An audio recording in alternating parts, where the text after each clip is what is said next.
یا میرے اللہ میں کہاں آ گئی ہوں؟ نتاشا اس وقت شدید خوف کے عالم میں کانپ رہی تھی۔ اس کے چاروں طرف گلگت کے پہاڑوں کی بلند و بالا چوٹیوں اور گھنے جنگلوں کے علاوہ کچھ نہیں تھا، اور شام کے سارے تیزی سے گہرے ہوتے جا رہے تھے۔ وہ اپنے کزنوں دانش اور کومل کے ساتھ اس ہائکنگ ایڈونچر پر آئی تھی۔ کچھ ہی دیر کے بعد حارث اور کومل نے آگے نکل کر یہ دیکھنا چاہا کہ پگڈنڈی آگے کہاں تک جاتی ہے، اور نتاشا کو وہیں ایک بڑے صنوبر کے درخت کے پاس رکنے کا کہہ گئے۔ نتاشا انتظار کرتے کرتے بور ہو گئی اور اکیلے ہی تھوڑا سا آگے نکل آئی تاکہ جنگل کے درمیان سے بہتے پانی کی ویڈیو بنا سکے۔ وہ کیمرے میں مگن تھی۔ جب اسے ہوش آیا تو کزنس کی آوازیں غائب ہو چکی تھیں، اور وہ ایک ایسی انجان ڈھلوان پر کھڑی تھی جہاں نہ کوئی پگڈنڈی تھی، نہ ہی واپسی کا کوئی نشان۔ موبائل کی اسکرین پر سگنل نو سروس بول رہے تھے، اور دور دور تک کسی انسان کا نام و نشان تک نہیں تھا۔ بے بسی کے مارے اس کی آنکھیں آنسوؤں سے بھیگ گئیں۔ اس نے اونچی آواز میں حارث کا نام پکارا تو جواب میں اسے گیدڑ کی آواز سنائی دی۔ خوف کے مارے اس کا برا حال تھا، اس کا وجود لرز رہا تھا۔ یا میرے اللہ میں کیا کروں؟ وہ ہمت کرتے ہوئے اس ڈھلوان سے نیچے اتری جہاں پر 3 راستے جا رہے تھے، اور اسے کچھ بھی یاد نہیں تھا کہ وہ کس راستے سے آئی تھی۔ ایک بار پھر سے اس نے بغیر سوچے سمجھے چلنا شروع کر دیا۔ دوسری طرف حارث اور کومل بھی اس کے لیے پریشان ہو چکے تھے، کیونکہ وہ ان کے تایا جان کی امانت تھی۔ نتاشا کے والدین پہلے تو اسے گلگت جانے کی اجازت ہی نہیں دے رہے تھے، اور وہ ان کی اکلوتی اولاد تھی۔ دوسرا، وہ اس کی لاپرواہ طبیعت سے واقف تھے، لیکن اس کی مسلسل ضد اور پھر دادی جان کی سفارش کرنے پر وہ اسے پھپھو کے پاس گلگت بھیجنے پر مجبور ہو گئے۔ اب نتاشا کو بھی اپنے فیصلے پر پچھتاوا ہو رہا تھا۔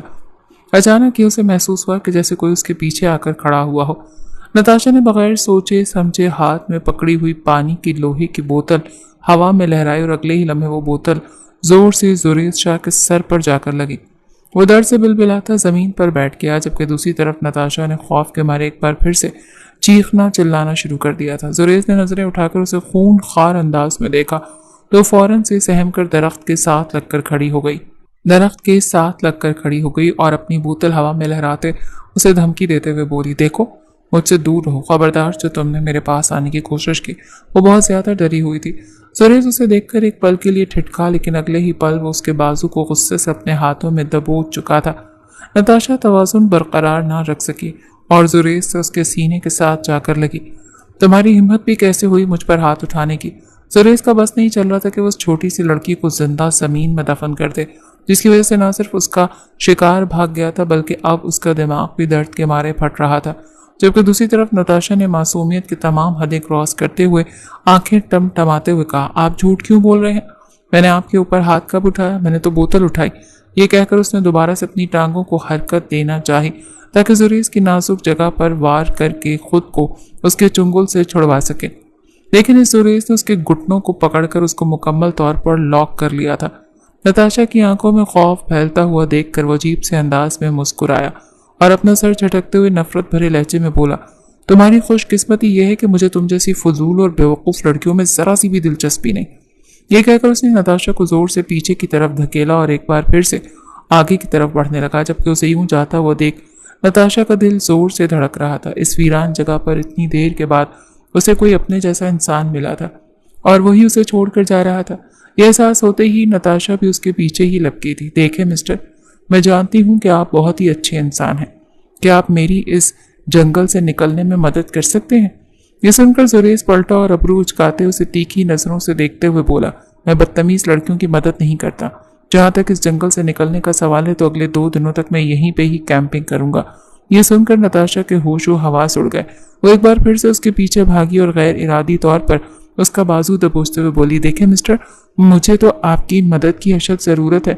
گھر میں میرے چھوٹے چھوٹے بچے ہیں جو اپنی ماں کے آنے کا انتظار کر رہے ہیں۔ اگر میں نہ گئی تو میرے معصوم بچوں کا کیا ہوگا؟ اب کی بار زریز نے اسے سر سے پاؤں تک گھورا۔ اس بار زریز کے انداز میں شرارت تھی، لیکن نتاشا محسوس نہ کر پا رہی کیونکہ وہ حد سے زیادہ خوفزدہ تھی۔ زریز ہلکا سا اس کے چہرے پہ جھکا، حیرت کی بات ہے، تمہارے بچے ہیں اور مجھے معلوم ہی نہیں۔ اس نے تمہارے بچوں پر اچھا خاصا زور دیا تھا۔ یہ سن کر نتاشا اس کی بات کاٹتے ہوئے تیزی سے بولی، اب میں آپ سے مشورہ کر کے تو بچے پیدا کرنے سے رہی۔ جلدی اسے اپنی بیوقوفی کا احساس ہوا تو اس نے زبان اپنے دانتوں میں داب لی، جبکہ زریز اب کی بار اسے گہری نظروں سے دیکھنے لگا۔ میں تمہاری کوئی بھی مدد نہیں کروں گا، مجھے پریشان مت کرو اور پلیز جہاں سے آئی ہو نا وہیں واپس چلی جاؤ۔ نتاشا دوبارہ سے اس کے سامنے جا کر کھڑی ہو گئی، مسٹر، اگر مجھے پتا ہوتا کہ میں کہاں سے آئی ہوں تو میں کبھی بھی آپ کے پیچھے نہیں بھاگتی۔ مسئلہ ہی یہی ہے کہ مجھے آئیڈیا ہی نہیں ہے کہ میں راستہ بھٹک گئی ہوں۔ और अगर आपने मेरी मदद कर दी तो मैं सारी जिंदगी आपकी एहसान मंद रहूंगी। ये कहकर उसने बाकायदा तौर पर जुरेज के सामने हाथ जोड़ दिए। जुरेज उसे गहरी नजरों से देखता हुआ एक कदम उसकी तरफ बढ़ा तो वो गैर इरादी तौर पर पीछे की तरफ हटी। जो भी था वो दोनों एक दूसरे के लिए नामहरम थे और इस वक्त जंगल में बिल्कुल अकेले। अब सूरत हाल ऐसी थी कि नताशा दरख्त के साथ लगकर खड़ी तेज तेज सांसें ले रही थी। ठीक है चलो मैं तुम्हारे साथ, लेकिन बदले में मुझे भी तो कुछ चाहिए। ये सुनकर नताशा ने बेसाख्ता खौफ से थूक निकलते हुए कहा, मैं ऐसी वैसी लड़की नहीं हूँ। अगर तुमने मेरे साथ जरा सी भी गड़बड़ करने की कोशिश की ना तो मैं तुम्हारी जान ले लूंगी। जुरेज जख्मी अंदाज में मुस्कुरा दिया, फिक्र मत करो, मेरा टेस्ट इतना गंदा नहीं है। ये कहकर वो आगे की तरफ चल दिया तो नताशा भी घबराते हुए उसके पीछे भागी थी। लेकिन फिर कुछ ही देर के बाद उसकी आवाज़ दोबारा से फिजा में बुलंद हुई और वो चीखते चिल्लाते हुए जमीन पर बैठ गई थी। जुरेज ने बेचैनी से अपनी पेशानी को मसला और झुंझलाते हुए बोला, या मेरे अल्लाह, मुझे सब्र अजीम अता फरमा। क्या तुम कोई भी काम ढंग से नहीं कर सकती? उसका वाकई में गुस्से के मारे बुरा हाल था। नताशा के पाँव में मोच आ चुकी थी और अब वो बैठी आंसू बहा रही थी। आप मुझे ऐसे डांट क्यों रहे हैं जैसे मैंने आपकी बीवी भगाई हो? आखिरी बात उसने आहिस्ता आवाज में कही। लेकिन जुरेज ने सुन लिया। उसने एक बार फिर से उसे गहरी नजरों से देखा, लेकिन इस बार नताशा की पलकें झुकी हुई थी। उसने नताशा का पाँव पकड़ना चाहा तो वो जोर शोर से नफी में गर्दन हिलाने लगी। नहीं, ये खुद ब खुद ही ठीक हो जाएगा। लेकिन जुरेज कहाँ उसकी सुनने वाला था। अगली पर उसने उसके पाँव को जोर से झटका दिया तो दर्द के मारे नताशा की चीख निकल गई थी। उसे कुछ भी सोचने समझने का मौका दिए बगैर जुरेज ने अगले ही पल उसे अपने बाजू में उठा लिया। नताशा का दिल जोर जोर से धड़क रहा था, जबकि जुरेज उसके चेहरे से नजरें हटाए सामने की तरफ देखकर चल रहा था। प्लीज अपना ड्रामा शुरू मत कर देना। मैं जानता हूँ कि तुम नहीं चल सकती और मेरे पास इतना वक्त नहीं है जो मैं तुम्हारा इंतजार करूंगा। वो सर्द अंदाज में कहता तेज तेज कदम उठाता अपने कैंप की तरफ आ गया। दरअसल आज ही उसके दोस्त वहां से जा चुके थे और वो सिर्फ अकेला था, क्योंकि जिस जानवर के शिकार के लिए वो लोग आए थे वो जानवर उन्हें कहीं पर भी नजर नहीं आ रहा था। और जुरेज का असूल था कि जब तक वो अपना शिकार हासिल नहीं करता था तब तक वापस नहीं जाता था, क्योंकि तकरीबन 2 हफ्ते गुजर चुके थे। इसीलिए उसके दोस्त मायूस होकर वापस चले गए थे। लेकिन जुरेज ने मजीद 2 दिन रुकने का फैसला किया। इस दौरान नताशा जैसी आफत उसके सर पर मुसल्लत हो गई थी। कुछ ही देर गुजरी कि नताशा ने आंखें टमटमाते हुए मासूमाना अंदाज में कहा, हम लोग यहाँ से कब जा रहे हैं? जुरेज ने यह सुनकर उसे खा जाने वाले अंदाज में देखा। मैंने तुम्हें कहा था ना कि मैं 2 दिनों तक यहीं पर रहूंगा।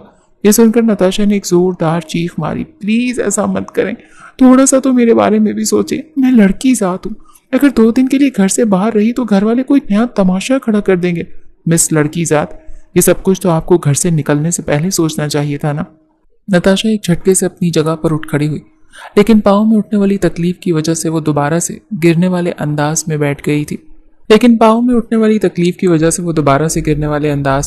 थी। क्या आप मुझे रास्ता नहीं बता सकते? मैं खुद अकेली यहाँ से निकलने की कोशिश करूंगी। जुरेज ने यह सुनकर इत्मीनान से पीछे पत्थर के साथ टेक लगाई और लेट कर आंखें बंद करते हुए बोला, रास्ता सामने है। यहाँ पर अगर तुम अगले 5 घंटों तक चलती रहोगी तो शहर पहुंच जाओगे, लेकिन दरमियान में एक बहुत ही सख्त पहाड़ी आती है। मेरे पास एक शॉर्टकट मौजूद है, लेकिन वहाँ रास्ते में बहुत सारे जानवर भी होते हैं और तुम्हारे पास तो जीप भी नहीं है। वो इस वक्त उसकी बेबसी का खुलकर मजाक उड़ा रहा था और नताशा का बस नहीं चल रहा था कि वो आगे बढ़कर उसका मुंह नोच डाले। आपसे बड़ा मतलबी इंसान तो मैंने अपनी सारी जिंदगी में नहीं देखा। वो रोहांसी होते हुए बोली तो जुरेज ने कांधे उचका दिए। कुछ ही देर में वो उसे वहां पर बैठने का कहकर खुद एक बार फिर से जंगल की तरफ निकल गया था, जबकि पीछे नताशा अब उसके कैंप में घूम घाम कर देख रही थी। वो एक प्रोफेशनल शिकारी मालूम हो रहा था। कैंप में शीशा भी मौजूद था। जब वहां नताशा की नजर पड़ी तो उसके मुंह से एक जोरदार चीख निकल गई। दरअसल पहाड़ी से गिरने की वजह से उसके सारे कपड़े बर्बाद हो चुके थे। उसका चेहरा कीचड़ से भरा हुआ था और बाल भी उलझे हुए थे। यूं लग रहा था जैसे वो पिछले 1 महीने से ना नहाई हो। उसे अपने वजूद से बदबू उठती हुई महसूस हो रही थी। कुछ ही देर के बाद वो उठी और पानी की तलाश में आसपास घूमने लगी, लेकिन इस दौरान वो बार बार डर के मारे पीछे पलट कर देख रही थी कि कहीं ऐसा ना कोई एक बार फिर से रास्ता भटक जाए। उसकी खुशकिस्मती ये थी कि थोड़े ही फासले पर उसे एक झरना मिल गया, जहाँ पर अलग ही से साफ पानी एक छोटी सी तालाब नुमा जगह पर मौजूद था। वो आसपास देखकर मुकम्मल तसल्ली करते तालाब में उतर गई। पानी बेहद ठंडा था। वो कैंप से जुरेज साहब का साबुन और शैम्पू भी उठाकर लाई थी। वो उससे ही वो रगड़ रगड़ कर खुद को साफ कर रही थी, जबकि दूसरी तरफ जुरेज जब उसको ढूंढता हुआ वहां पर पहुंचा तो नताशा की नंगी कमर को देखकर एक पल के लिए उसका दिल जोर से धड़का था। लेकिन अगले ही पल उसने फौरन से अपनी नजरें फेर ली। उसके माथे पर बेचैनी के मारे पसीने के कतरे चमकने लगे, जबकि नताशा उसके जज्बात से मुकम्मल तौर पर अनजान गुनगुनाते हुए नहाने में मसरूफ थी। वो अपने साथ जुरेज के ही कपड़े उठाकर लाई थी, जिनको पहनकर जब वो वापस कैंप में गई तो उसको देखकर जुरेज की नजरें उसके वजूद में उलझने लगी थी, जो कि हसीन होने के साथ साथ उसके कपड़ों में बेहद प्यारी लग रही थी। दरअसल नताशा को जुरेज की शर्ट काफी लंबी थी, जो कि घुटनों से भी नीचे आ रही थी, और ट्राउजर को उसने नीचे से फोल्ड किया हुआ था। नताशा ने जब उसे अपने सामने देखा तो एकदम से घबरा गई। उसने सोचा हुआ था कि जब तक जुरेज आएगा तब तक उसके अपने कपड़े सूख जाएंगे, लेकिन यहाँ पर तो वो पहले ही मौजूद था। मुझे तो अंदाजा नहीं था कि तुम्हें चोरी करने का भी शौक है, उसे तंजी अंदाज में घूरते हुए बोला तो नताशा बेचैनी से बल खाकर रह गई थी। मुझे एक बार यहाँ से निकलने दे, मैं आपके सारे पैसे आपको सूद समेत वापस चुका दूंगी, फिलहाल तो मुझे मेरे कपड़े चाहिए, सुरेश ने आहिस्ता आवाज में कहा। नताशा सुन नहीं सकी थी, वरना वो एक बार फिर से खौफ के मारे लरजने लगती। कुछ ही देर में वो वहां पर मौजूद जुरेज के बेड में घुसकर लेट गई थी। जुरेज जिसका आराम करने का इरादा था वो नताशा के चेहरे को घूर कर रह गया था। मुझे बहुत शदीद भूख लग रही है, क्या मुझे खाने को कुछ मिल सकता है? मैं आपसे वादा करती हूँ वापस जाने के बाद रोज आपके लिए नए नए खाने बनवा कर भेजा करूंगी। ये सुनकर जुरेज ने आंखें छोटी छोटी करके उसे घूरा तो अपने सारे दांतों की नुमाइश करने लगी। जुरेज जैसे ही उसके लिए नूडल्स बनाकर फारिग हुआ तो मोहतरमा नींद की गहरी वादियों में जा चुकी थी। वो बस उसके चेहरे को घूर कर रह गया, और फिर कुछ ही लम्हों के बाद उसके लबों पर एक दिल फरेब सी मुस्कुराहट फैल गई थी। मिस नताशा शाह, उसने एक एक लफ्ज पर जोर डालते हुए कहा, और अगले ही पल झुक गया। वो नताशा के माथे पर अपने होंठ रख चुका था। नताशा नींद में हल्का सा कसमसाई तो वो दूर हटकर खड़ा हो गया। शाम के वक्त जब नताशा उठी तो उसके साथ उसकी जेब में मौजूद थी। झटका लगने की वजह से उसकी आंख खुली थी। मैं यहाँ पर क्या कर रही हूँ और आप मुझे कहाँ पर लेकर जा रहे हैं? वो एकदम से घबराते हुए बोली। अगर तुम्हें याद हो तो सुबह से तुम मेरी मिन्नतें कर रही थी कि मैं तुम्हें मेन सिटी तक पहुंचा दूं। जुरेज ने गुस्से से अपना सर झटकते हुए कहा तो नताशा ने बेअख्तियार ओ की सूरत में अपने होंठ घुमाए कि किस कदर बेशर्म इंसान है, मुझे उठा भी तो सकते थे, लेकिन नहीं, हर बार उसने मुझे अपने बाजों में ही भरना होता है। या मेरे अल्लाह, अगर मेरी अम्मा को पता चल गया तो उन्होंने तो इस बंदे के साथ मेरी रुखसती करवा देनी है। ये सुनकर जुरेज के लब मुस्कुराहट में ढल गए थे। जैसे ही वो मेन सिटी पहुंची उसने अपने कजन्स को कॉल करके बुला लिया, लेकिन उनके आने से पहले ही जुरेज वहां से जा चुका था। हारिस और कोमल दोनों ही उसके लिए बेहद परेशान थे और उसे पागलों की तरह हर जगह तलाश कर रहे थे। अभी तक उन्होंने हवेली में किसी को भी इस बारे में नहीं बताया था, इसीलिए उन तीनों की बचत हो गई थी। जब वो वापस आए तो सिर्फ लेट होने पर डांट पड़ी थी, इसके अलावा किसी ने उनसे कोई सवाल नहीं पूछा था। नताशा जब रात को बेड पर सोने के लिए लेटी तो उसके सामने एक बार फिर से जुरेज का चेहरा घूमने लगा, जो कि बला का हैंडसम था, इसमें कोई शक नहीं था, लेकिन वो थोड़ा सा बदतमीज था, या फिर शायद नताशा की हरकतें ही ऐसी थी, वो समझ नहीं पाई। हवेली पहुंचने के फौरन बाद उसने कपड़े चेंज किए और इन कपड़ों को तय करके अपनी अलमारी में रख दिया था। अब उसे अपने ऊपर भी गुस्सा आ रहा था कि उसने उस शख्स का नंबर क्यों नहीं लिया, क्योंकि बकौल उसके जुरेज के बहुत से एहसानात थे जो उसने चुकाने थे। इसके बाद वो ज्यादा दिनों तक गिलगित में नहीं रह सकी थी, उसका दिल उचाट हो गया था और वो वापस इस्लामाबाद आ गई थी। जुरेज ऐसा उसके हवासों पर छाया हुआ था कि वो ना चाहते हुए भी 24 घंटे उसी के बारे में सोचती रहती थी। एक वक्त ऐसा आया था कि उसको लग रहा था कि उसका दिमाग फट जाएगा, और सोने पर सुहागा ये कि उन्हीं दिनों उसकी अम्मा जान ने उसके सर पर एक और बम फोड़ा। नताशा, जिसका इरादा अमेरिका जाकर स्कॉलरशिप पर पढ़ने का था, वो फरीदा बेगम की बात सुनकर बेचैनी से पहलू बदल कर रह गई। उसका निकाह उसके बचपन में ही उसकी खाला के बेटे के साथ हो गया था, और ये वही खाला थी जो कि फरीदा बेगम को मुंह तक नहीं लगाती थी। सगी बहनें होने के बावजूद भी कभी भी उन्होंने फरीदा बेगम को कॉल करके उनकी खैरियत मालूम करने में कोई दिलचस्पी नहीं ली थी, और नताशा को तो अभी तक ये भी मालूम नहीं था कि उसकी खाला शमसा के कितने बच्चे हैं। अभी जाकर उसे फरीदा बेगम से मालूम हुआ कि उनका सिर्फ एक ही अकलौता बेटा है, जो बहुत बड़ा बिजनेस टाइकून होने के साथ साथ अपने बाप की करोड़ों की जायदाद का अकलौता वारिस था। और ये सुनकर वो और भी ज्यादा झुंझला उठी थी। अम्मा जान, आपको क्यों लगता है कि इतना बड़ा आदमी मुझसे शादी करेगा, और अगर उसने शादी कर भी ली तो मैं बात की गारंटी से कह सकती हूँ कि वो मुझे अपनी जूती की नोक पर रखेगा। आप बहुत अच्छे तरीके से जानती हैं ऐसे अमीरजादों के दिमाग कितने ऊंचे होते हैं, और वैसे भी खाला जान को इस निकाह से कोई खास दिलचस्पी नहीं है। ये सुनकर फरीदा बेगम ने उसे खा जाने वाली नजरों से देखा। तुम अपने दिमाग पर ज्यादा जोर न डालो, बस ये बात याद रखो कि तुम्हारी शादी सिर्फ और सिर्फ जुरेज से होगी। नताशा ने बेसाख्ता अपने सर को झटक दिया। शादी का तो मुझे नहीं पता, लेकिन ये रिश्ता जल्द ही टूटने वाला है। इतना कहकर वो लंबे लंबे डग भरते हुए اپنے کمرے میں چلی گئی تھی۔ یہ ایک اور بڑی مصیبت تھی جو اس کے سر پر مسلط ہو گئی تھی۔ اس شام فریدہ بیگم نے دوبارہ سے شمسہ بیگم کو کال کی تاکہ وہ اس رشتے کے حوالے سے بات کر سکے۔ اصل میں شمسہ بیگم کا دماغ اور سٹینڈرڈ بہت اونچے ہو گئے تھے، اور یہ سب کچھ اس وقت شروع ہوا جب ان کے شوہر ایک بہت بڑے بزنس مین بنے تھے۔ اس کے ساتھ ہی شمسہ بیگم کی کلاس بھی چینج ہو گئی تھی اور اب ان کی ترجیحات بھی بدل چکی تھی۔ وہ اپنے بیٹے کے لیے کسی بڑی اور اونچے خاندان کی لڑکی کو بہو بنانا چاہتی تھی۔ یہی وجہ تھی کہ وہ اس رشتے کو ٹال رہی تھی۔ اسی شام بھی انہوں نے فریدہ بیگم سے کوئی خاص بات نہیں کی تھی، بلکہ انہوں نے یہ کہہ کر ٹال دیا تھا کہ اب تو دونوں بڑے ہو گئے ہیں اور وہ تو بچپن کا فیصلہ تھا، تب تو ہم نے ان کی مرضی بھی نہیں پوچھی۔ ابھی جو بچے جیسا کہیں گے ویسا ہی ہونا چاہیے، کیونکہ میں نہیں چاہتی کہ ان دونوں کی زندگیاں برباد ہو جائیں۔ یہ سن کر فریدہ بیگم تیزی سے بولی، باجی میری بیٹی کو کوئی مسئلہ نہیں ہے، وہ تو میری بہت ہی فرما بردار ہے۔ اس نے مجھے صاف صاف کہہ دیا کہ اماں جیسا آپ چاہیں گی ویسا ہی ہوگا۔ یہ بات کرتے فریدہ بیگم کو بہت زیادہ شرمندگی ہو رہی تھی، لیکن وہ بھی کیا کرتی، لڑکی والی تھی۔ جبکہ ادھر نتاشا اپنی ماں کی باتیں سن کر غصے سے بل کھا کر رہ گئی تھی۔ اسے سمجھ نہیں آ رہا تھا کہ اماں جان کو کیسے بتائے کہ شمسہ بیگم انڈائریکٹلی انہیں صاف صاف انکار کر چکی ہے۔ اس سب سے اس کا دماغ پوری طرح سے بوجھل ہو گیا تھا۔ خود کو فریش کرنے کے لیے جب وہ شام کو شاپنگ کرنے کے لیے گئی، تبھی وہ شاپنگ سے باہر نکل ہی رہی تھی کہ اس کا سر کسی بھاری چیز سے جا ٹکرا۔ ہائے اللہ، میں مر گئی۔ اس کے ساتھ ہی اس کی آہو پکار شروع ہو گئی، جبکہ دوسری طرف تھوڑے ہی فاصلے پر کھڑا زریز اسے انتہائی تیکھی نظروں سے دیکھ رہا تھا۔ جب تھوڑی دیر کے بعد نتاشا کو محسوس ہوا کہ اس کے چیخنے چلانے کا کوئی فائدہ نہیں، تو اس نے جھٹ سے اپنی آنکھیں کھول دی، لیکن سامنے کھڑے زریز کو دیکھ اس کی دوبارہ سے چیخ نکل گئی تھی، اور اب کی بار زریز نے بے ساختہ اپنے کانوں میں انگلی دی تھی اور بیزار لہجے میں بولا، کیا چیخنے کے علاوہ کوئی اور کام نہیں ہے آپ کو محترمہ؟ شاپ کیپر بھی پریشان ہو کر ان دونوں کے پاس آ کر کھڑا ہو گیا تھا۔ نتاشا کی نظر اگلے ہی پل زریز کے کپڑوں پر گرے کیچڑ پر پڑی تھی۔ اس کا سوٹ برباد ہو گیا تھا۔ I'm really sorry.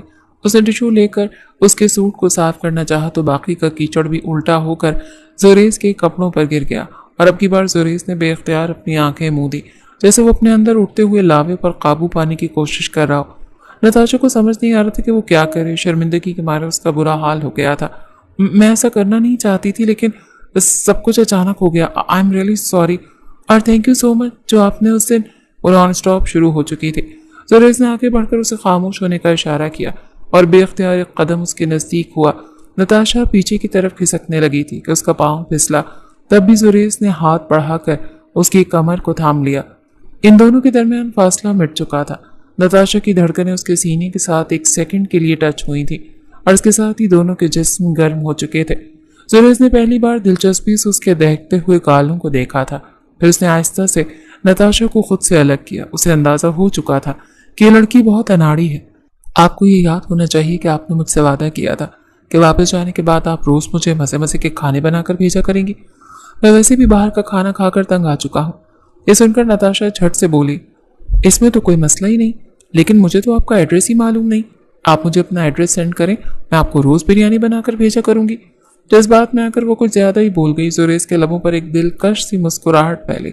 وہ ہلکا سا اس کے چہرے پر جھکا اور اس کی آنکھوں پر پھونک مارتے ہوئے بولا، سوچ لو پیاری لڑکی، یہ کام تھوڑا سا مشکل ہے، اور میں بھی کمٹمنٹ کرنے والے لوگوں کو اپنی زبان سے نہیں پھرنے دیتا۔ اس کا پھونک مارنے کا انداز نتاشا کو اچھا لگا، لیکن اظہار کیے بغیر وہ پرجوش انداز میں بولی، میں اپنی کمٹمنٹ سے مکرتی نہیں ہوں مسٹر زریز۔ کچھ ہی دیر کے بعد وہ زریز سے اس کا ایڈریس لے چکی تھی، لیکن گھر جا کر جب اس نے اماں جان سے بریانی کی فرمائش کی تو جواب میں 4 گالیاں سننے کو ملی تھی، کیونکہ ابھی 2 دن پہلے ہی ان کے گھر میں بہت بڑی دعوت ہوئی تھی۔ نتاشا جانتی تھی کہ اگر اس نے باہر سے منگوا کر بھیجے تو زریز کو پتہ چل جائے گا، اور خود اس کو کچھ بھی بنانا نہیں آتا تھا۔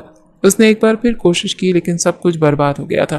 کون سا وہ میرے گھر کا ایڈریس جانتا ہے، یا کون سا میری اس کے ساتھ دوبارہ ملاقات ہوگی؟ جانے دو، اس نے یہ کہہ کر ٹال دیا، اور اگلے 2 مہینے بہت تیزی سے گزر گئے۔ اس دوران وہ اپنے کاموں میں مصروف ہو گئی، اور زریز کا خیال بھی کافی حد تک اس کے ذہن سے نکل چکا تھا۔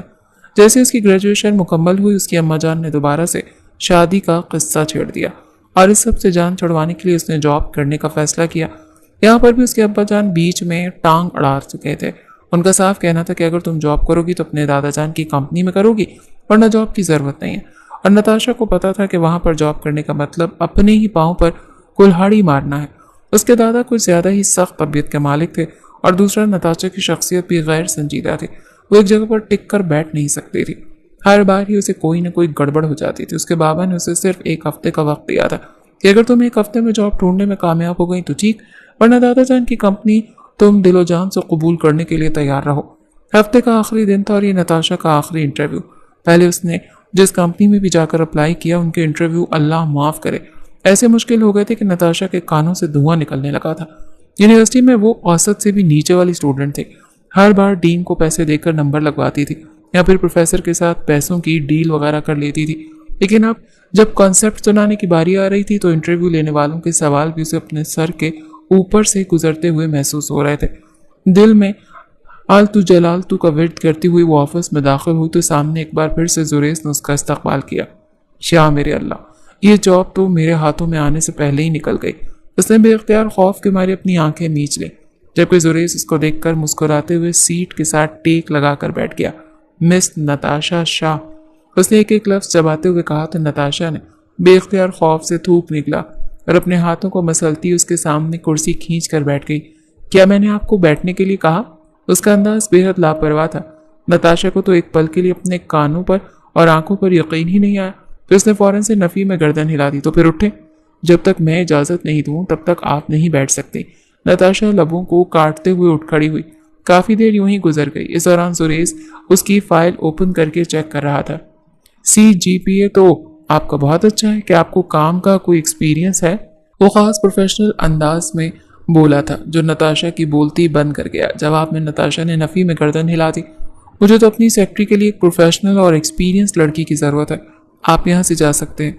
यह सुनकर नताशा के चेहरे की हवाइयाँ उड़ गईं और अगले ही पल वो इजाज़त के बगैर उसके सामने कुर्सी खींच कर बैठ गई और जज्बात में आकर उसका हाथ अपने हाथों में लेकर थपकते हुए बोली, देखिए मिस्टर जुरेस, मुझे इस नौकरी की बहुत शिद्दत से ज़रूरत है। अगर आपने मुझे ये नौकरी ना दी तो मेरे पास ज़बरदस्ती मेरे ऐसे कज़न से मेरी शादी करवा देंगे जिसका नाम भी मुझे ठीक तरह से मालूम नहीं है। जुरेस हैरत से कभी उसके चेहरे को और कभी अपने हाथों को देखने लगा। नताशा को जब अपनी बेवकूफ़ी का एहसास हुआ तो उसने झट से उसके हाथ छोड़ दिए और अपने बालों को कानों के पीछे उड़सते बोली, आई एम रियली सॉरी, मैं ज़रा जज्बाती हो गई थी। आप हर बार कुछ ज़्यादा ही जज्बाती हो जाती है मिस नताशा। और हाँ, जहाँ तक इस जॉब का सवाल है तो मुझे एक ईमानदार लड़की की भी ज़रूरत है जो अपनी कमिटमेंट को पूरा करना जानती हो। नताशा जानती थी कि सुरेश का इशारा किस तरफ था। उसने दोबारा से शर्मिंदगी से अपनी नज़रें झुका ली। सर, मैं आपसे वादा करती हूँ इस बार तो आपको पक्का शिकायत का मौका नहीं दूंगी। प्लीज़ मुझे जॉब पर रख लें, बदले में आप जो चाहेंगे मैं आपको दूंगी, जैसा चाहेंगे आपको मिलेगा। ये कहकर उसने दोबारा से अपनी आंखें टमटमाई तो जुरेश के लपना चाहते हुए भी मुस्कुराहट में ढल गए। सोच लें मिस नताशा, अगर मैंने कुछ ज़्यादा ही डिमांड कर लिया तो फिर आप सह नहीं पाएंगी। सर, आप मुझे अंडर एस्टिमेट कर रहे हैं। मुझे यकीन है कि आप जो भी मुझसे मांगेंगे मैं आपको दे दूंगी। जुरेश ने उसकी आंखों में झांका जहां पर बला की मासूमियत थी और फिर फैसला कुन अंदाज में बोला, ठीक है, आप मेरी सेक्रेटरी की पोजीशन पर हायर हो सकती हैं, लेकिन इसके लिए आपको एक डॉक्यूमेंट पर सिग्नेचर करने होंगे। उसकी बात मुकम्मल होने से पहले ही वो तेजी से बोली, मुझे जहां पर सिग्नेचर करने हैं मुझे बता दे, मैं करने के लिए तैयार हूँ। मुझे बस उस खड़ूस इंसान से शादी नहीं करनी। पता नहीं कौन है, कैसा है, खुद को क्या समझता है। इतने साल तो याद नहीं आया और अब 20 साल के बाद मेरे सर पर आकर मुसल्लत होने लगा है। वो काफ़ी ज़्यादा गुस्से में थी। इस दौरान जुरेस उसे दिलचस्प नज़रों से देख रहा था। अगर तुम उसे पसंद नहीं करती तो